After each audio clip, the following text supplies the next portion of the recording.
Hello everyone and welcome to our webinar. As you've probably seen from the title, today we're diving in from classroom to cloud and exploring how Montessori brings blended learning to life. For context, here's a bit more about Montessori and their approach if you haven't stumbled upon them before. The Montessori approach was developed by Dr. Maria Montessori, and it's based on the idea that children learn best when they are free to explore, work hands-on and follow their natural curiosity in a well-prepared environment. Key principles include self-directed learning, sensory-based materials, freedom within limits, and mixed-age communities, plus guidance through observation rather than instruction. While the method was traditionally made with children in mind, the Montessori principles are increasingly applied to adult learning and workplaces. This leads me very nicely onto our guests today. I have with me today Karen and Preeti from Montessori Global Education. Montessori is a long-established organisation whose main goals are to improve access to Montessori-inspired learning worldwide.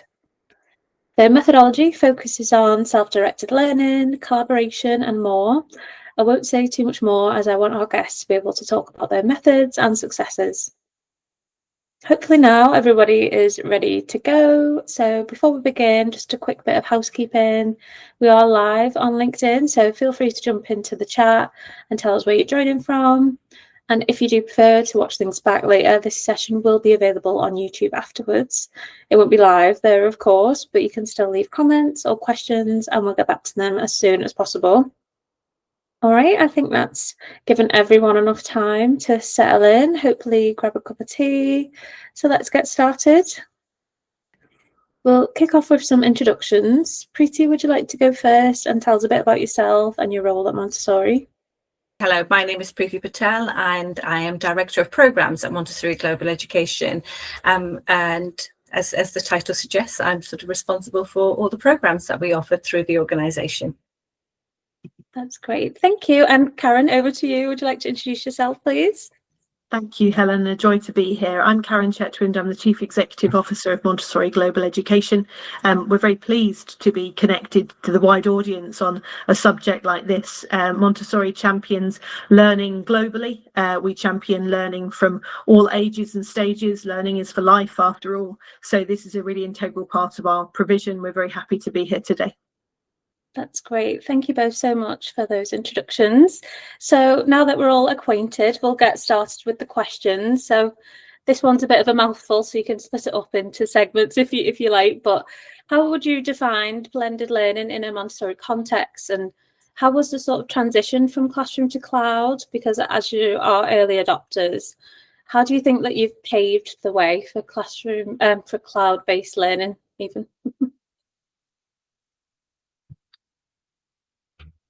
Do you want to start, Karen? Okay.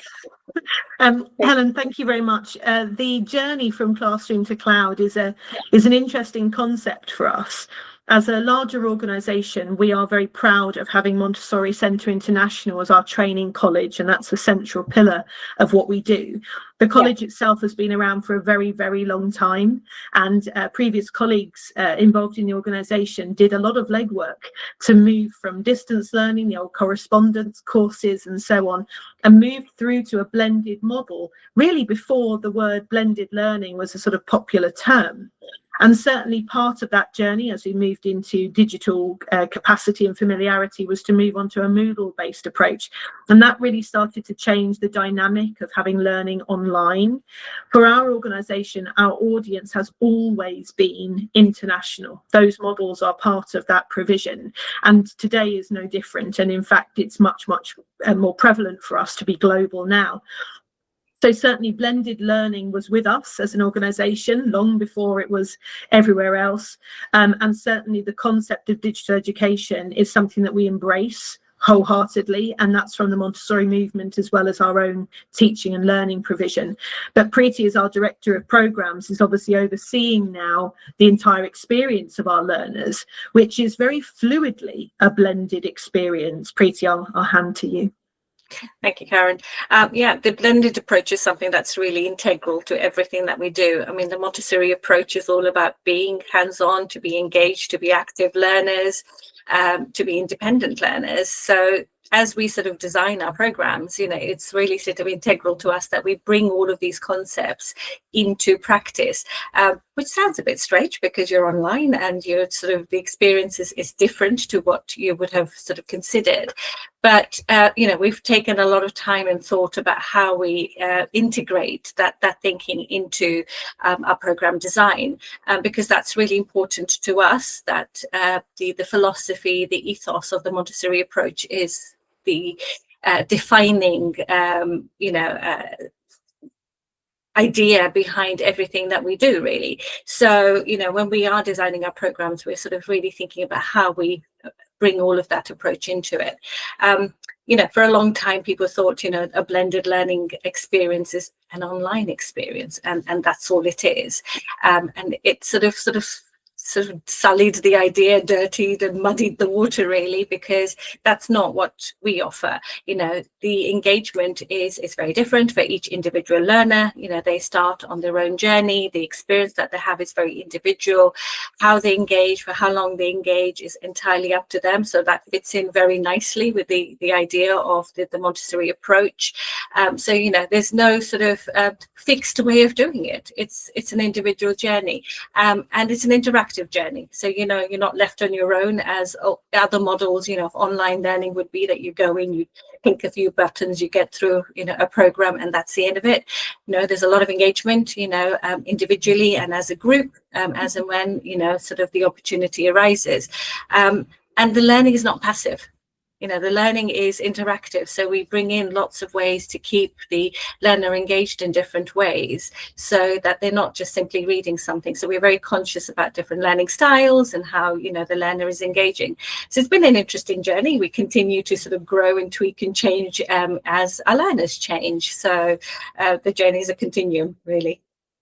Yeah, that's a really great response. Thank you. So you mentioned engagement there. Is that part of the key tactics that you adopt when it comes to blended learning for learners and educators, or are there any other tactics that you use as well to get that? The engagement certainly is the front and centre piece. And of course, Preeti's referenced the individual journey. Engagement means different things to different learners. And as an organisation that offers a completely flexible experience, I think we have to be very open to that. Learners' journeys are very rarely linear. Particularly in programs where we're focused on adult learning. This might be a stage of life where things get thrown at them, and we want to engage learners and keep them with us throughout their period of study. The flipped classroom is something that really holds true to that idea as well, because actually, if you're being individualized about it, if it is a personal learning journey, we have to give the tools via the platform in advance of the moments of interaction, or the blended components that bring people together as a group. They have to be able to have done the necessary work, reading, consideration, analysis, before they do the interactive components that Preeti's been describing. So for us, it is integrated in that way. Yeah, that's great. Thank you. So what inspired your organisation to integrate digital elements while still remaining faithful to Dr. Montessori's principles of independence and self-directed learning?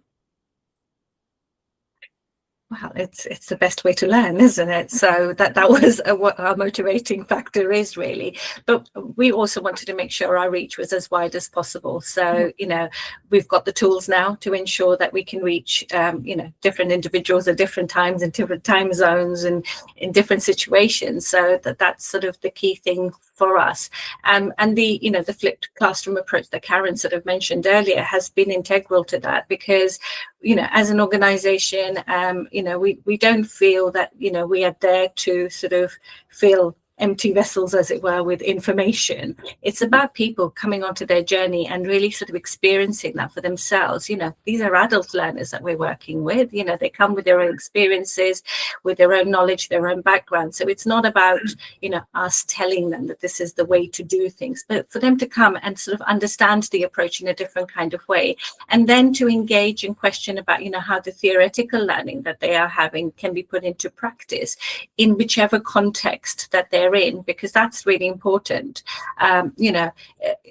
we live where we live, you know, the situations that we experience are the situations we experience. The children these individuals are working with are having particular kinds of experiences. So we can't tell them that there is one way of doing something. You know, it's really important that we sort of consider and factor in the cultural context that they're in, you know, the academic context that they're in, and etc. So those are really sort of fundamental parts of that journey. So that you know, the flipped classroom approach is something that, you know, yes, here's the theory behind what we want you to sort of consider, but how does this fit into what you are doing? How does this sort of engage the learners that you're working with? So that's sort of, you know, something that's really important to us as an organisation and our motivational factor, really. Yeah, that's really great, because I just like how it is, as you've both said, like personalised, it aligns with people's lives as well, not just making it a one size fit all. So that's really great. You know, we're here in 2025. You know, we're looking to the future, and digital education, or the digital capacity that we all have, is not going away. It's enhancing, and I think we have a duty to make sure that we embrace that in a positive sense. And the benefits that we have in the digital world are to bring those communities together. Preeti mentioned the cultural conditions, our circumstances, our own experiences. You know, teacher training, or the value of the art of education, is about relationships. It's about the communication.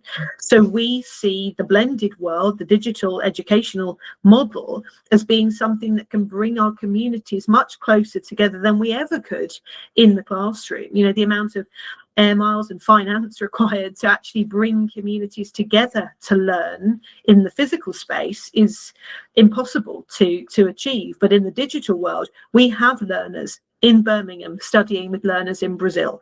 We have learners in Manchester on programs in Malaysia with the same learner. You know, these things are real for us.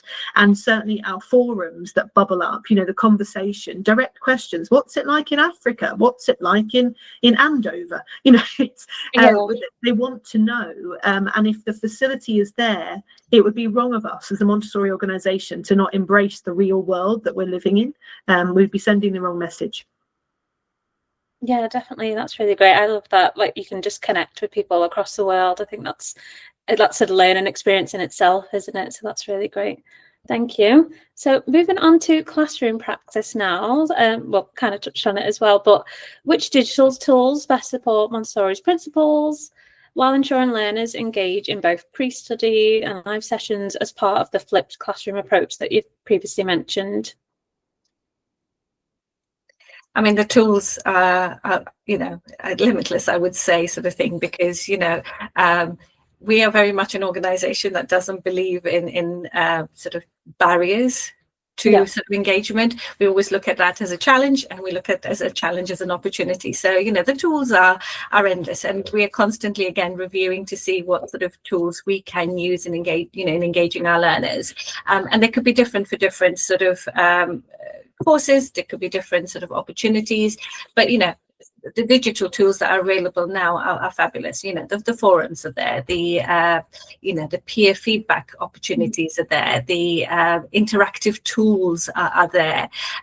You know, so the opportunities are almost endless. So it's just about, sometimes you find it difficult to actually contain and sort of say, you know, let's not just go too crazy, because there are lots of opportunities. But, you know, we're constantly looking to see what else can we do to sort of engage the learners in different ways, you know, through, you know, sort of interactive sessions, as well as the online digital tools that we have available to us. I think certainly, Preeti, from the wider team's perspective, you know, you all look at the visual aspect, you're looking at the hands-on aspect, aren't you?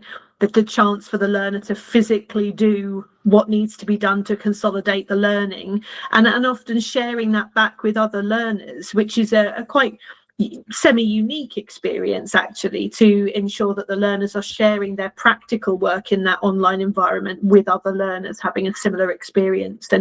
And the team are constantly doing that. I reflect always on the fact that Preeti and the team make a promise to learners that this is a lived live experience together.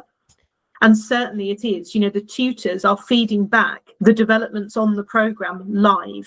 So already saying, well, next week the learners are going to need this because actually they seemed more engaged in this week. That's live development, literally week by week as the programmes are evolving, which puts quite a pressure on the team on the back end, of course. But learners don't know that. They don't know that their actual experience is evolving as they take part in it. And I think that's certainly something that our team should be celebrated on. It's a real innovation.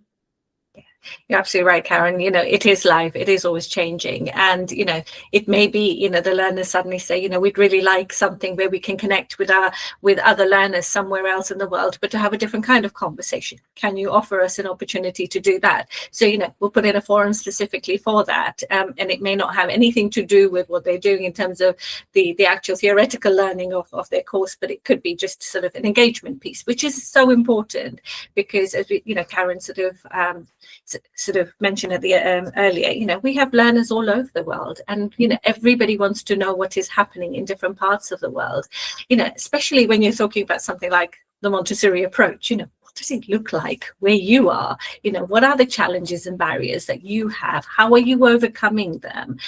Those are important conversations to have, because I think sometimes as adults, we have experienced a certain type of educational journey ourselves, and that sometimes limits the way we think about how we can then engage with future learners.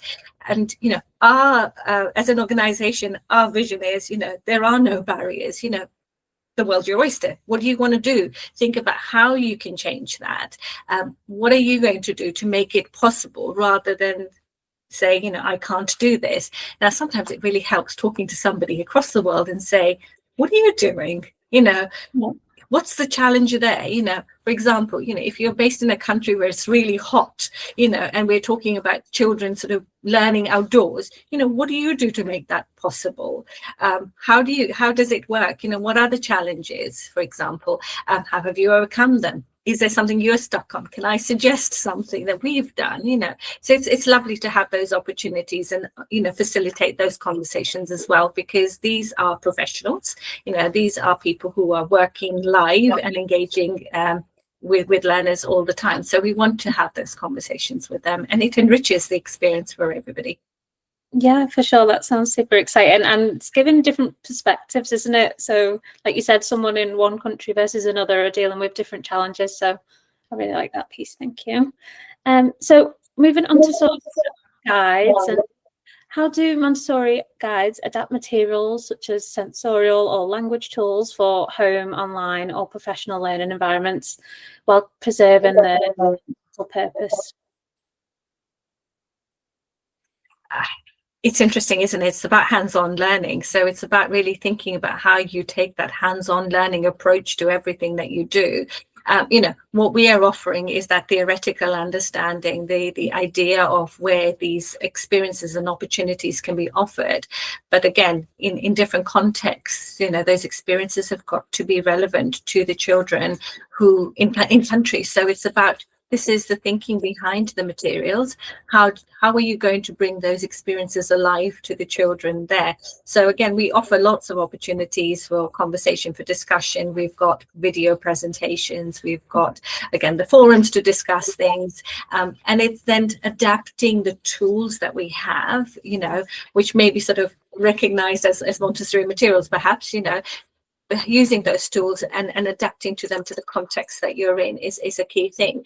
And it seems, strange that we're offering this all online when we're talking about active learning, but it is really active learning, because even if you are not, more often than not, learners are engaging with those materials and being sort of hands-on with them. The thinking process that goes behind it is active learning. What do I make this? How do I make this work where I am? What will work here? What's the right context that I need to offer to the children? So, there's lots of opportunities to do that. And, literacy, for example, not every child is learning, the English language, so they're not learning phonics in the way that some of the children will be learning phonics here. So what's the language that they're learning in country? How do I make this sort of fit into the context but still hold on to the principle of it because I know this works with children. So that's, you know, how they sort of engage with that. Yeah, that's great. Thank you. And so moving on to the guides perspective, how has Montessori's guides role evolved in blended learning? We've sort of touched upon that, but if you don't mind, just going over that again, please. Don't mind leading off with the team creation, and you know, it's led by Preeti. The commitment that Preeti has to making sure that the online experience is recognizable, let's say, but it's more than recognizable. It's absolutely an enhanced version of traditional teacher education, and it has to be, because the graduates from our programs, for any teacher training programs, are living in a world where our youngest people are coming through a digital age that we've not imagined.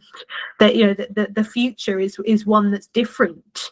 And so for us to be hands-on, literally in the digital experience, seems absolutely appropriate. And we certainly take that journey for the whole team. We want them to be with us to see the bigger vision of accessibility, of inclusivity, of sustainability that actually using digital tools provides. It gives us much more security about the future of a Montessori or any educational training program.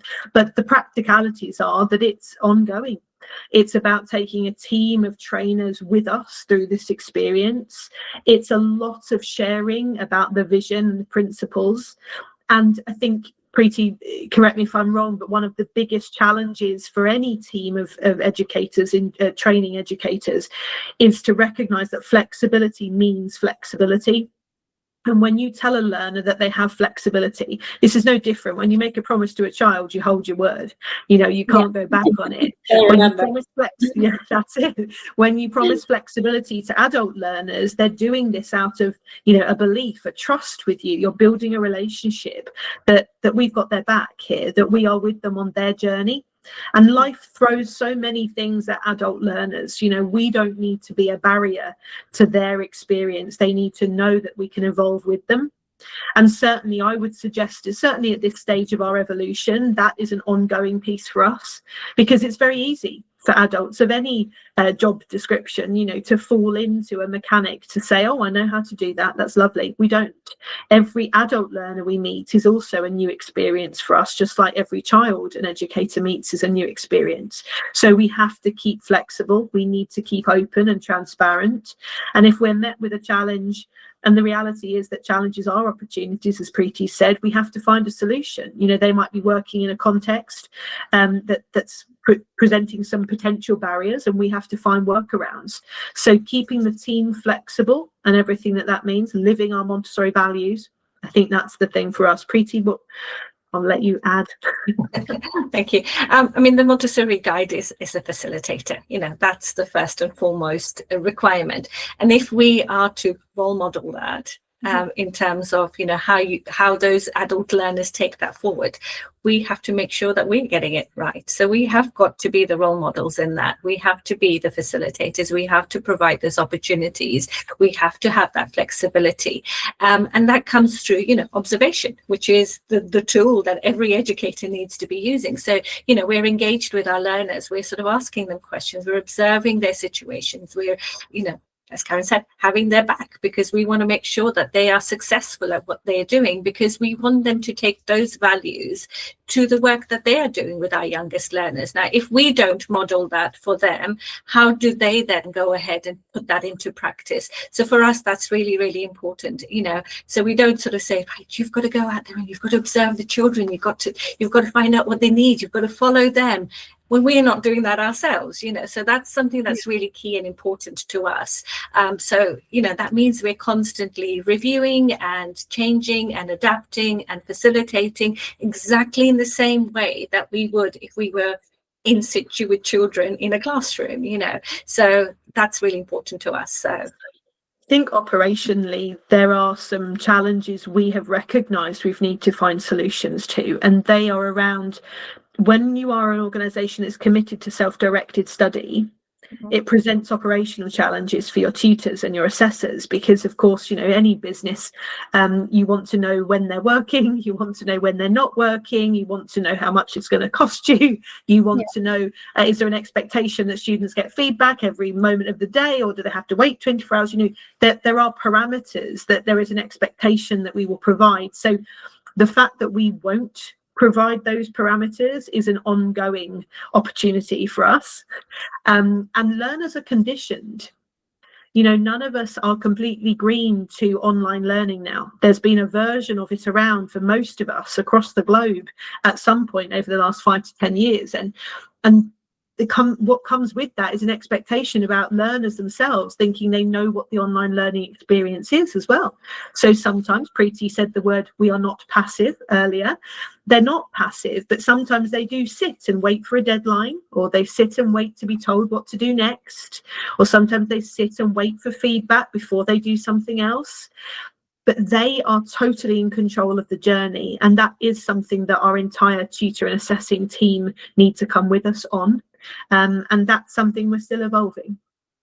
Yeah, it's a huge mindset shift, which, you know, is challenging, because, again, I think, you know, when you come into adult education, you think you know how you're going to do it. And then we kind of say, well, that's not how we're doing it. You've got to think about it differently.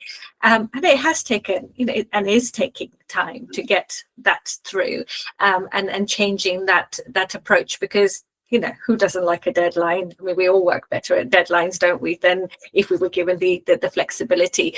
But we need to change that. We need for people to take ownership of their own individual journeys, because I think education for a long time has been so sort of rigid in some ways that, you know, we haven't had that flexibility. So we're bringing that into what we offer, which can be hard for some people, because it's not something they're experiencing, but we remain committed to that.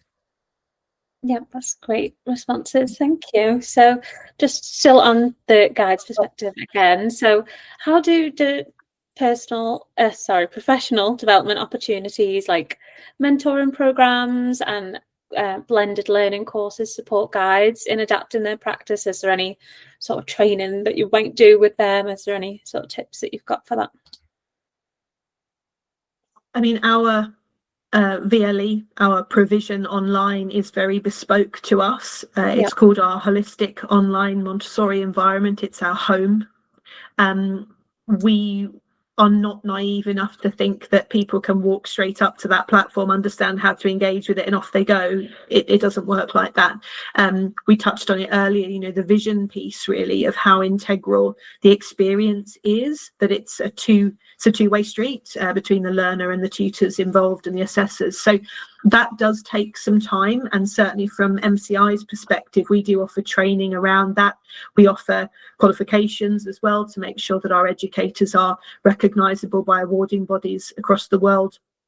So it's a very intensive experience to make sure that they feel ready and able to support our learners. But we do that because we want all of our learners globally to know that they can trust the experience that they have with us. And Preeti certainly leads from the front with that. And it's really important that our learners get a very supportive experience. And it would be remiss of us to do it in any sort of quicker fashion. So it does take us time and ongoing training. But our moderation standards are high as well. You know, we want to provide oversight and support to the tutoring team, and certainly our external scrutiny that we go through is often or always complimentary about the platform, but primarily complimentary about the support that the facilitators give through that provision to learners. So yeah, it's very much a people-centric solution. It has to be, and although we can use the digital tools, it doesn't work without a person. Yeah, definitely supporting them along the way. So that's great. Yeah, definitely. Thank you. So moving on to support, actually. So you've already kind of touched on it again, but the support, what are the support structures that help Montessori guides navigate blended learning or hybrid teaching and the learning context while applying MCI's best practice for connected and global learning? The integration piece between the way that we've evolved a digital education platform with the practical reality of offering it from a teaching and learning pedagogy, you know, from an ethos of authentic adult learning experience. Those two things are not separate. They are absolutely bedded in. We are not an organisation that uses a third party sort of team to create the tech solutions for us, to bring them in, for us then to try and mould things together. It doesn't work. You know, we've had those conversations in the past. The only way that a really integrated model works is if the designers understand what it is you're trying to do. And I think, you know, we can touch on more of the sort of technical aspect a little bit later, but from our delivery provision, the bit that really changes the experience of teaching and learning, the two things have to work together. I mean, our tutors, we just referenced earlier on the way that we train a tutor team, they don't all have to be able to do background coding and all the rest of it. That's not what we're saying, but they do need to have a willingness to understand the ethos, you know, the psyche involved in the digital experience and what that means, and question for themselves, is this moment engaging for learners? What are learners feeling and experiencing here? What evaluation and analysis can we add into the moment to check that it's the best practice solution at the right time? And if we didn't do that as Montessori Centre International, I don't think we'd be staying true to the legacy. You know, we are here because of numerous educators before us who really refined a model that was supportive about Montessori educator training. And we would be wrong if we weren't doing that in a very carefully managed way. Yeah, that's really great. Thank you, Karen.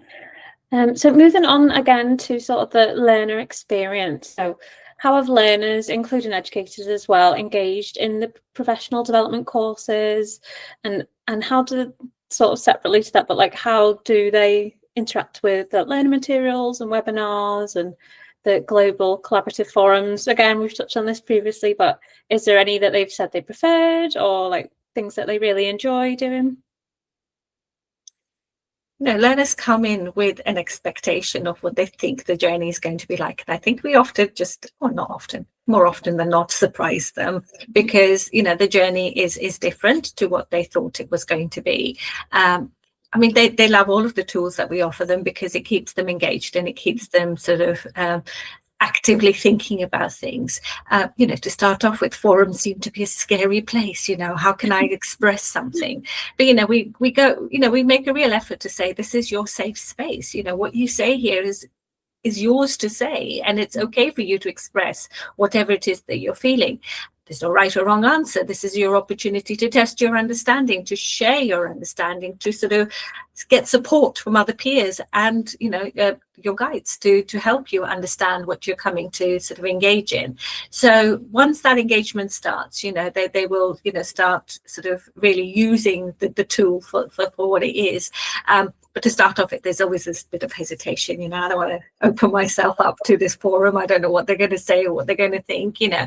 So there is that. But, you know, our webinars are also similarly placed. So, you know, we don't use our webinars as lectures. You know, they are an opportunity to think about how you put the theoretical learning into practice. So it's all very well, you know, me learning about something, but what do I do with this? What does this look in reality? What are the challenges that I'm going to face? How do I overcome, you know, some of these? I mean, there are no, you know, you can't give answers for everything specifically, but, you know, you can sort of challenge them to think in a different kind of way. So it's not about, you know, this is the, you know, this is a list of strategies, pick one and apply it. It's, you've got to think about the situation that you're in. How are you going to consider what is happening? What do you think needs to happen? How are you going to deal with it? I mean, it's not about, you know, giving them a set of tools and just saying use them. It's about using those tools appropriately. So, you know, we use our sort of webinars very much for that interactive discussion. And often, you know, the guides or the tutors just sit very quietly whilst everybody else engages beautifully. And that's exactly what you want to facilitate. You know, you will sort of, as a tutor, you sort of put in some sort of questions, you sort of get them to think in different ways. You know, there will be sort of provocations of different kinds, but you want the thinking to come from them. It's not a tutor's thinking that needs to be applied. It needs to be that individual's thinking that needs to go forward. So, you know, we facilitate that very much in that way. That's great, thank you. So just to touch on that as well, how do you maintain their independence, the like freedom of choice and intrinsic motivation when it comes to learners? Once the learners get engaged in the process, you know, their intrinsic motivation comes anyway, because you're not sort of forcing them to do anything in a particular kind of way. You know, this is your journey, you decide how you want to do it. And I think once they get used to it, they feel so free that I have that opportunity, I can actually engage in this way. But, you know, you're not sort of then just leaving them on their own and saying, that's it, you carry on. You know, we are always touching base with them. We're always giving them opportunities to engage and to think differently. So that keeps their motivation going. And also having that sort of a peer support, because a lot of what we offer is about that peer-to-peer interaction, because we very much believe in that model that, you know, we learn better from our peers, you know, and that's one of the sort of fundamental sort of points in the Montessori approach. You know, that we learn from each other better. I mean, I don't have the answers to everything. Yes, I may have been doing this for a very long time, but the context that I've been is different to what the context that others will be in. So, you know, learning from each other is so important. So, you know, that keeps those conversations going, that motivation going, that engagement going. You know, so that's sort of key to it. I think we also offer what can be termed a professional portfolio of our qualifications. I mean, some of it's personal development as well, but in general terms, it's relatively clear what the end goal is. We are very clear with our applicants about why they want to do something, even if it's potentially, you know, for their own personal development, but that their end goal is something that they recognize very clearly. I'm going to be an educator, I'm going to have an understanding of this in a working context. So to keep that at the forefront as well. We are certainly not an organization where we break it down into such a small module that actually the bigger picture gets lost. You know, assessments are holistic assessments. So actually, as learners are working their way through our programs, they constantly know what that end result will be should they choose to engage in the learning pattern. And of course, the learning pattern is for them to evolve. But the method that we use practically is that once they do completion of certain elements, other elements of the program open up to them. So actually their intrinsic motivation is being drawn through with the thread towards their own end goal that they have set, and they can very quickly see their own progression momentum continuing through the course. So the intrinsic sort of response is totally theirs to have, should they wish to achieve their own end goal that they're the one that's set at the beginning. So it's very much a sort of ongoing thread that draws them through. Yeah, I think the point that Cameron made there is really sort of important, that, you know, we don't overwhelm them when they first start with everything that they have to do. You know, everything is sort of set at a pace that they're comfortable with, because I think sometimes when you sort of look at, you know what your bigger picture is, you know what goal you want to achieve, but when you look at it in its entirety, sometimes it can be really overwhelming. So, you know, we're conscious of that. So that progression, as we said, is their journey, how they sort of move through it. So that's very self-paced, but they know that each section of learning will open up to them as and when they're ready, so they don't have to feel that they are sort of overwhelmed by anything in any way. So that's, yeah, that'll be key. Yeah, I really like how you say you always focused on the bigger picture, and like they don't need to be constantly reminded, because they themselves have chosen that, so they will get that motivation from that. So yeah, that's really great. Thank you. So moving on now to reflections and looking forward. So what sort of benefits have you observed from the Montessori principles that are applied within the blended learning framework, and the flipped classroom and the mentoring and the digital collaboration tools? Another mouthful question, I'm sorry. But yeah, feel free to split in chunks again. Preeti, do you want to start, or? Let you start on that one. I'm thinking this one through. Okay. Sorry, Helen, say again. No, that's fine. Carry on, Karen. Okay.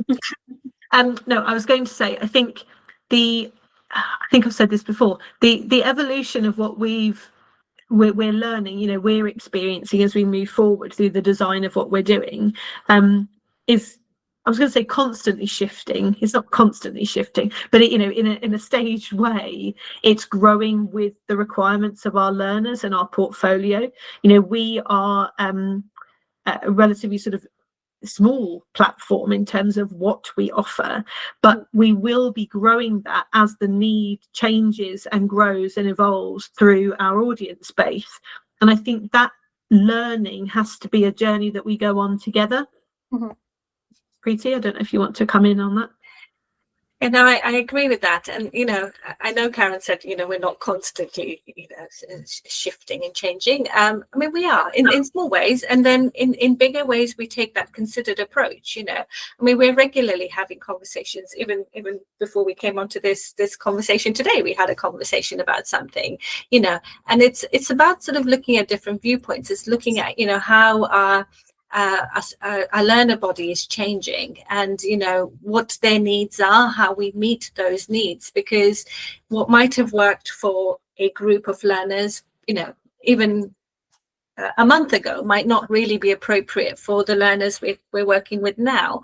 And if this is what we're advocating as educators to other educators, we've got to take that on board, and we've got to be constantly looking at our learning body and saying, what are their needs right now? How do we support that? How do we make it more accessible? How do we make it approachable? How do we make it something achievable? Because, you don't want anybody sort of starting on a journey thinking they're going to do something or get somewhere, and then we put up these barriers in the way because of perhaps the language we're using, or the tools we're using, or the opportunities we're offering. So, as we sort of advocate to anybody who's either on our sort of qualification pathway or on, our professional development courses, it's about very much, it's about thinking very much about what is it that you want to offer the young people that you're working with? How are you adapting those environments for them? How are you changing and facilitating opportunities? So we take that same focus on board, and we really think about that all of the time. We are sort of constantly thinking, okay, this hasn't worked for this learner. Why did they find that so challenging? What was missing? Was it the language? Was it the tools we offered them? Was it the opportunities we offered them? So that reflection happens, on an ongoing basis all of the time. We share those with each other, all the time. And then when we make those changes and adaptations to what we're offering, we bring all of those conversations and reflections into it. So that happens constantly, and we would be wrong not to do it, because we advocates of reflection all the time. Yeah, definitely. Thank you again. So looking ahead, how do you see Montessori's education evolving to meet the needs of both educators and learners? Because as we've discussed, technology is ever changing. Do you want to go first?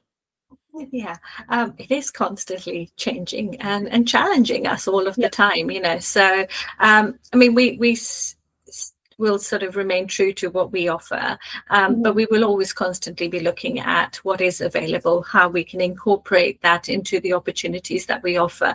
Sometimes we'll say this is not the right tool for us, because it doesn't meet, the ethos of the organization in some way, but we are very much all about collaboration. We're all very much about reaching those individuals who never thought that they could access learning in this way, or access Montessori learning in any way.